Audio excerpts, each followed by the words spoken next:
भारत की कॉरपोरेट दुनिया में आजकल एक नाम तेजी से गूंज रहा है, वेदांता लिमिटेड। यानी एक ऐसा नाम जो माइनिंग, मेटल और अब सेमीकंडक्टर्स जैसे फ्यूचर सेक्टर्स में अपने निवेश के लिए जाना जाता है। लेकिन इस बार चर्चा इसकी किसी नई योजना को लेकर नहीं हो रही, बल्कि 2500 करोड़ रुपए की एक कथित धोखाधड़ी को लेकर हो रही है, जिसका खुलासा एक अमेरिकी short seller firm viceroy research ने किया है। ये मुद्दा है कि वेदांता ने अपनी एक subsidiary company Vedanta semiconductors private limited के जरिए 2500 करोड़ रुपए का लोन लिया, जो वाइसरॉय के अनुसार किसी असली कारोबार के लिए नहीं, बल्कि कंपनी के ऊपर से पैसे नीचे लाने की एक चालाकी भरी स्कीम थी। यानी पैसे का सर्किट ऐसे बनाया गया जो ऊपर से नीचे गया, फिर वहीं से ऊपर लौट आया और असल व्यापार कुछ नहीं हुआ। अब ये मामला इसलिए भी बड़ा हो गया है क्योंकि सवाल वेदांता जैसे कॉरपोरेट दिग्गज की कॉरपोरेट गवर्नेंस और नियामक संस्थाओं की सतर्कता पर उठने लगे हैं। क्या कोई कंपनी एक दिखावटी ट्रेडिंग ऑपरेशन के सहारे अरबों का लेन देन कर सकती है? क्या ऐसा करते हुए उसे एनबीएफसी यानी नॉन बैंकिंग फाइनेंशियल कंपनी की कैटेगरी में नहीं आना चाहिए? और अगर नहीं आया तो क्या रेगुलेटर सो रहे हैं, या फिर ये सिर्फ वाइसरॉय की एक और शॉर्ट सेलिंग स्कीम है, जैसा आरोप वेदांता की तरफ से लगाया गया है?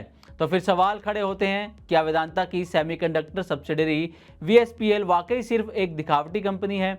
क्या 2500 करोड़ का ये लेन देन वास्तव में ब्रांड फीस चुकाने और डिविडेंड देने के लिए किया गया था? और अगर हाँ, तो क्या भारतीय रेगुलेटर्स ने इसे जानबूझकर नजरअंदाज किया, या फिर वाइसरॉय ने अपने फायदे के लिए झूठी कहानी गढ़ी है? कहानी शुरू होती है 18 जुलाई 2025 से, जब अमेरिका की short seller firm viceroy research ने अपनी रिपोर्ट प्रकाशित की, जिसका शीर्षक ही चौंकाने वाला था, वेदांता सेमीकंडक्टर 2500 करोड़ धोखे का साम्राज्य। इस रिपोर्ट में दावा किया गया कि वेदांता ने एक ऐसी कंपनी के जरिए लोन लिया जिसका असल में कोई कारोबार ही नहीं था। रिपोर्ट कहती है कि वीएसपीएल यानी वेदांता सेमीकंडक्टर्स असल में एक जीरो मार्जिन ट्रेडिंग कंपनी बन चुकी है, जो सिर्फ कागजों पर ट्रेड करती है, लेकिन जमीन पर कोई असली ऑपरेशन नहीं करती। अब आप सोच रहे होंगे कि ऐसा कोई क्यों करेगा?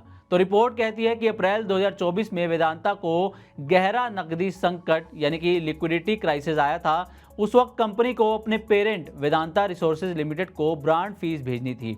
पैसे नहीं थे तो इस स्कीम का सहारा लिया गया। वीएसपीएल नाम की कंपनी को लोन देने वाला बनाया गया, जिससे पैसे घुमाकर फीस चुकाई गई। इतना ही नहीं, वाइसरॉय का आरोप है कि बाद में यही पैसे मई 2025 के डिविडेंड को फंड करने में भी इस्तेमाल हुए, यानी एक लोन दो इस्तेमाल। अब सवाल उठता है, क्या ये एक सामान्य लोन ट्रांजैक्शन था, या फिर नियामकीय नज़र से बचने के लिए बनाई गई एक ऑपरेशनल इल्यूजन? वाइसरॉय की रिपोर्ट कहती है कि वेदांता को एनबीएफसी ना बनना पड़े, इसके लिए सेमीकंडक्टर जैसी दिखावटी पहचान दी गई वीएसपीएल को। लेकिन इसका असली काम कमोडिटी ट्रेडिंग के नाम पर सिर्फ कागजों पर ट्रांजैक्शन करना था, इसलिए उन्होंने इस पूरे ऑपरेशन को कहा श्याम ऑपरेशन। लेकिन वेदांता लिमिटेड ने इन आरोपों को पूरी तरह से नकार दिया। कंपनी ने कहा है, हम वाइसरॉय की रिपोर्ट में किए गए सभी आरोपों को पूरी तरह निराधार मानते हैं।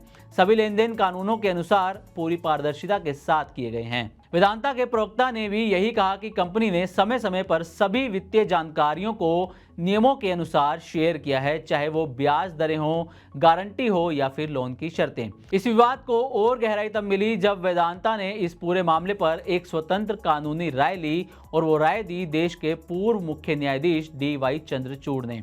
उन्होंने साफ कहा कि वाइसरॉय रिसर्च की रिपोर्ट विश्वसनीय नहीं है। उन्होंने वाइसरॉय पर यह भी आरोप लगाया कि यह फर्म पहले किसी कंपनी के शेयर पर शॉर्ट पोजीशन लेती है, यानी गिरावट का दाव लगाती है, फिर एक आशंकित रिपोर्ट पब्लिश करती है ताकि शेयर गिरे और उन्हें फायदा हो।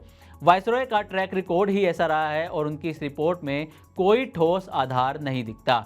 यही कहा चंद्रचूड़ ने। इस कानूनी समर्थन के बाद वेदांता अब वाइसरॉय पर कानूनी कार्रवाई की तैयारी में भी है। अब बात करें बाजार की, तो शुक्रवार को वेदांता का शेयर 0.33% की मामूली बढ़त के साथ 445 रुपये 70 पैसे पर बंद हुआ। यानी बाजार ने फिलहाल इस रिपोर्ट को सीरियसली नहीं लिया है।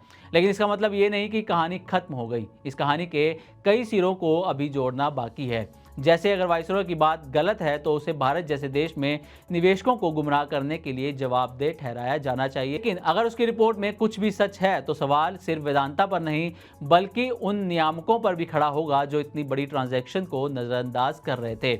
और तीसरा, इस पूरी बहस में जो सबसे ज़्यादा उलझ रहा है वो है आम निवेशक। उसके सामने एक तरफ देश की बड़ी कंपनी है तो दूसरी ओर विदेशी रिसर्च फर्म। उसे कैसे पता चले कि क्या सच है और क्या झूठ। कॉर्पोरेट दुनिया की नींव भरोसे पर टिकी होती है। अगर वो डगमगाए तो चाहे वेदांता हो चाहे वायसरॉय, किसी को भी सवालों के घेरे से छूट नहीं मिलती। अगले कुछ हफ्तों में अगर सेबी या आरबीआई इस मामले पर अपनी चुप्पी तोड़ती है तो इस कहानी का असली रूप सामने आ सकता है। तो उम्मीद करते हैं कि हमारी तरफ से दी गई जानकारी आपको अच्छी लगी होगी। इसी तरह की और भी वीडियोस के लिए देखते रहे मनी9 और सब्सक्राइब करें हमारा चैनल। साथ ही बिजनेस और पर्सनल फाइनेंस से जुड़ी तमाम खबरों को आप हमारी वेबसाइट money9live.com पर भी पढ़ सकते हैं।